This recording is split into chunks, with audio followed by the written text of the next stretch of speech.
Now, this is truly bizarre. New vision has surfaced of Tim Walz telling a congressional committee that he suffers from PTSD from serving in Afghanistan. And both of you, with your keen understanding of how this works, especially from National Guard families, I can tell you this, having been one of those that came back, we were in support of OEF, but sitting in there with OIF veterans, when we came back, they showed us the horse whisperer and told us to be nice when we went home.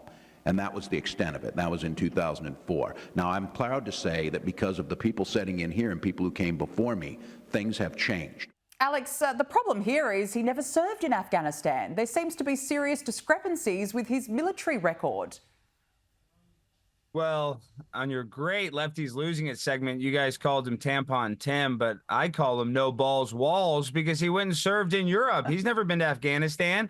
I mean, he's a complete fraud. But considering Joe Biden lied all the time about his college record and how well he did in law school, it's pretty typical of a Democrat to lie about their service and about their resume. So I'm not shocked that a politician is a liar. And it's sad that, people are accusing him of stolen valor because he did spend, 24 years in the National Guard. So he did serve. But just the fact that he has to lie shows you that he'll lie about anything because he already did pay his dues. And now he has to just, he should be called Twisted Tim Walz because he's always twisting the story.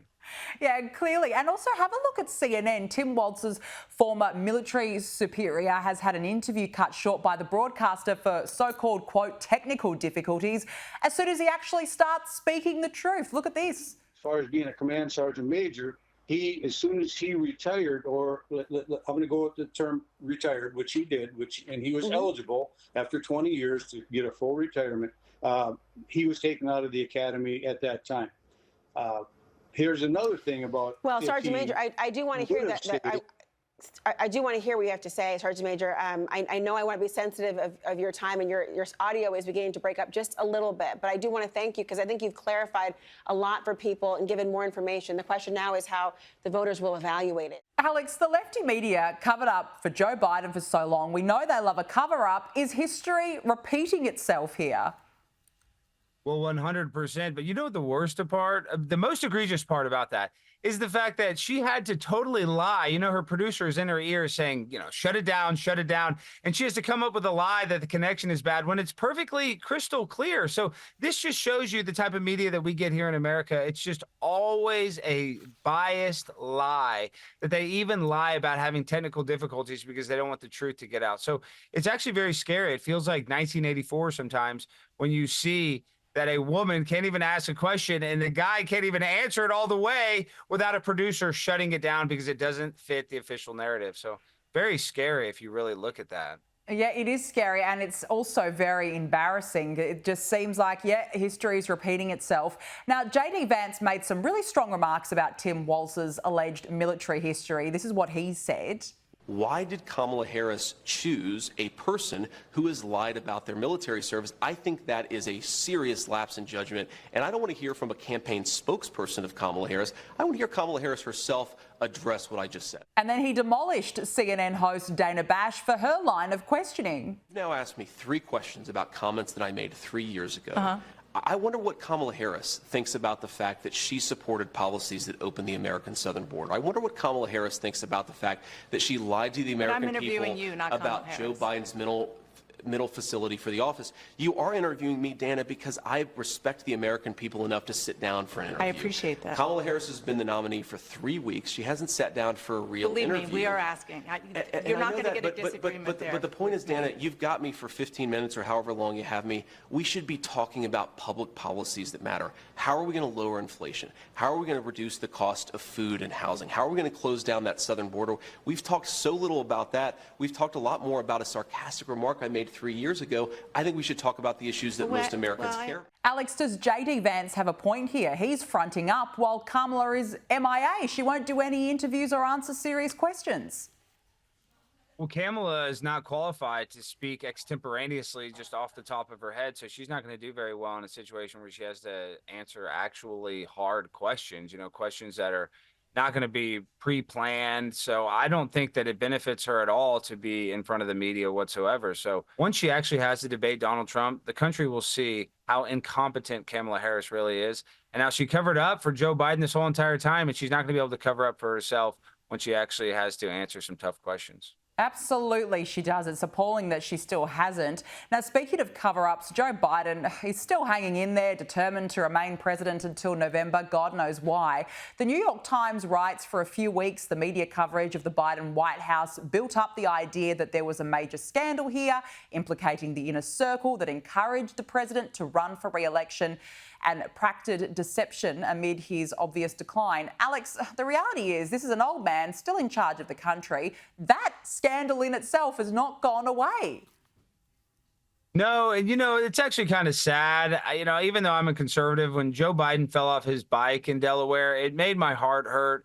And so, knowing that he's a feeble, elderly man, I'm actually happy that he's at the beach. That's really where he should be. We know that he hasn't been the president basically his whole entire term. So it's really not a surprise. I mean, I would like him to step down, but at this point, just let him rest. The guy's 81. I feel bad. I'm empathetic to Joe Biden at this point because our country is such a mess. Certainly he can't fix it, and Kamala can't either. So I guess just let it implode until people start paying attention on what's really happening. Yeah, look, I mean, the guy just fell asleep. He was tired on the beach. He's just let him go, for goodness sake. I don't know why he's not stepping down, but he just wanted to have a rest. Now, look, you have confronted the mayor of Dallas for allegedly cheating on his wife and for not condemning Dallas Police Sergeant Arturo Martinez, who posted "Aim Better" after the Trump assassination attempt. This is what you said. So you're a fraud, just like how you cheated on your wife and you got caught on the doorbell camera. Remember that one in your divorce proceedings? Remember that one? And you want to be a Republican, but now those kids are being raised by a single mom. We had Arturo Martinez, a sergeant of the Dallas Police Department, for 14 years, saying that he should have aimed better. Thomas Brooks, the assassin, should have aimed better. I think that's pretty disgusting that our police force, some of the highest people in the police force, the sergeant, says it's okay for a president to be assassinated. Cops aren't supposed to have political viewpoints. All right, so now you want to be a fake Republican, that's cool, but you were the first one to make us wear masks. You were the first one vaccinated. I'm not going to forget that, okay? I know who you really are, and you're trying to placate us. That's not going to work with a pimp on a blimp, so I'm going to call you out. Just like you cheated on your wife, now you're trying to cheat on the Republican Party. It disgusts me that you're trying to do that. You have no integrity. Alex, I got to say, you're on fire.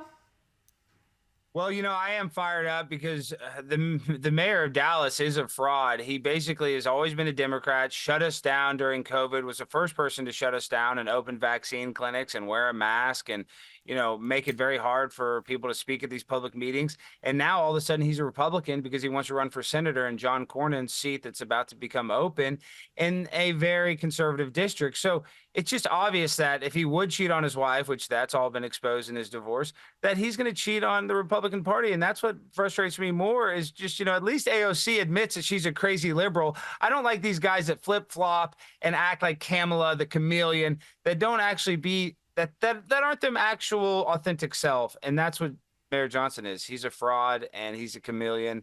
And I have to keep calling him out because he hasn't condemned Arturo Martinez, who was a sergeant for 14 years, who said the president should have been assassinated. So this is what's happening in Dallas. And I'm going to be at the police commission on Tuesday calling out Chief Eddie Garcia for not firing Arturo Martinez, who's still on paid leave. Good on you for speaking up and good on you for keeping all these people on your toes. We need more people like you out there, Alex Stein. Good to have you on. Thanks for joining us.